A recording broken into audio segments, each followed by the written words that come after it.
Hello mga kaugs! Nakagawa ka na ba ng ube pandikoko? Napakalambot at talaga namang mapapaugs ka sa sarap. Tuturuan ko kayo ng mga tips at technique, kaya tara. Una syempre, magtatakal na muna tayo ng harina at maglalagay tayo nito sa mixer. Kung wala kayong mixer, pwede namang mano-mano. Maglalagay rin tayo dito ng milk powder para lalong sumarap ang ating pandikoko. Mga kaugs, ang tawag dito is straight dough method. Maglalagay rin tayo dito ng yeast, ng salt at ng sugar. Sama-sama na yan mga kaugs. Kailangan din natin ng lukewarm water, pagkatapos itlog. Pwede kayong mag-adjust sa itlog basta 280 ml ang ating water. At maglalagay rin tayo rito ng ube flavoring. Ang gamit natin dito is Bakersfield ube flavoring. Pagkatapos ilalagay lang natin siya sa dry mixture kasama ang oil. Vegetable oil or canola oil, pwedeng-pwedeng gamitin. Gamit ang ating vintage na mixer, imimix lang natin to hanggang sa maging smooth at elastic. At pag nakapasa na siya sa window pane test, ganito ang magiging resulta ng ating dough. Ayan, hindi siya basta-basta napupunit. Kukuha ka lang ng konti, tapos papalaparin mo at ayan, titignan mo, silipin mo. Hindi siya basta-basta mapupunit. Pwede na natin siyang paalsahin, aalisin na natin siya sa mixer. Nilalagay ko siya dito sa malapit sa kalan dahil malamig dito sa aking lugar. Nandito tayo sa US ngayon. Tatakpan lang natin para hindi mahiyang umalsa, papaalsahin ng 1 hanggang 2 oras. Habang nagpapaalsa, gumawa na tayo ng filling. Maglalagay tayo ng margarine. Gagamit tayo ng margarine, ilalagay natin syempre sa saucepan. Pagkatapos, imemelt lang natin ito at bago malusaw ng lahat, syempre para makatipid, i-turn off na natin yung ating kalan para hindi ma-access sa kuryente. Pagkatapos, lalagyan na natin ng brown sugar. Pwede rin namang white sugar pero medyo mas maganda kapag dark yung gamit mo dahil mas magiging maganda ang pagkaube ng ating filling. At syempre, maglalagay rin tayo rito ng desiccated coconut. Pwede rin tayo maglagay ng konting harina para medyo thick yung ating mixture. Ayan, kapag pantay na yung kulay, set aside lang natin para lumamig at babalikan na natin ang ating umalsa na dough. Hahatiin lang natin yung ating dough para hindi tayo mahirapan sa pagbabaston ng ating dough. At syempre, madali lang naman magbaston. Gamitin mo yung mga siko mo dyan para ayan, dahan-dahan mo lang siyang lalamasin. Ayan, ipoportion na natin ito. Pagkatapos umalsa, portioning naman.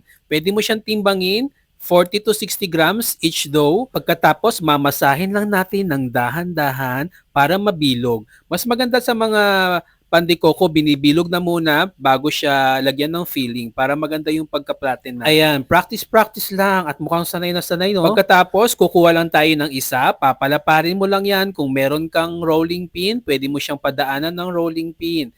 Ayan. Napakadali lang gawin, palaparin, nag-stretchable na siya. Bakit natin pinapaalsa yung tinapay? Siyempre para maging stretchable.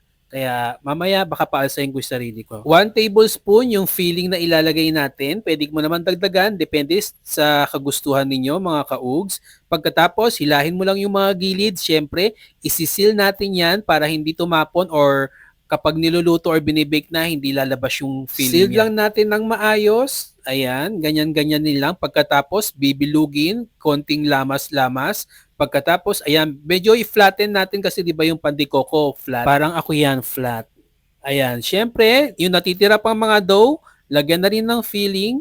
Para kay crust, nilalagyan ng filling, gustong-gusto niya yan. At syempre, mas maganda kung meron tayong katulong or kasama na magfa-flatten, tapos meron din maglalagay para synchronize yung paggagawa natin ng pandikoko. Pagkatulong-tulong, talaga mas maganda, di ba? At mas mabilis ang gawa.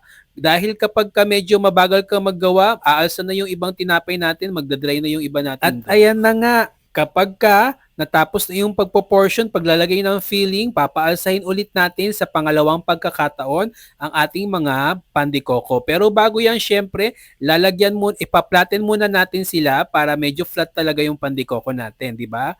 Ayan. Pagkatapos nito, syempre, lalagyan natin ng tusukan natin ng tinidor para magkaroon siya ng vent or singawan para habang niluluto, hindi puputok or sasabog yung ating mga tinapay or si At pagkatapos, papaalsahin lang ng 45 to 1 hour depende sa klima, depende sa inyong location or lugar din kung nasaan kayo. At syempre, para lalong mas maganda, mas masarap at mas magandang tignan, lalagyan natin to ng egg wash. Magbibit lang tayo ng 1 eggs. Pagkatapos, ibabrush natin yung ibabaw as much as possible, pati yung gilid kasama para makintab at mas malambot si pandikoko. At pagkatapos niyan, mag-i-sprinkle lang tayo ng konting sugar sa may ibabaw ni pandikoko para lalong mas masarap. And then last, ito na yung ibibake na natin si pandikoko sa 180 degrees ng 20 to 25 minutes. Pwede rin namang 190. Pag mataas ang temperature, bababaan mo lang ang cooking time or baking time. At ayan na nga, hindi na tayo nagantay ng matagal. Meron na tayong napakasarap na ube pan de coco na siguradong ako ngayon ka lang makakatikim ng ube pan de coco sa buong buhay mo. Mag-follow lang para sa marami pang tips at recipe tutorials na talaga namang mapapaugs ka sa sarap. Oh, ang sarap!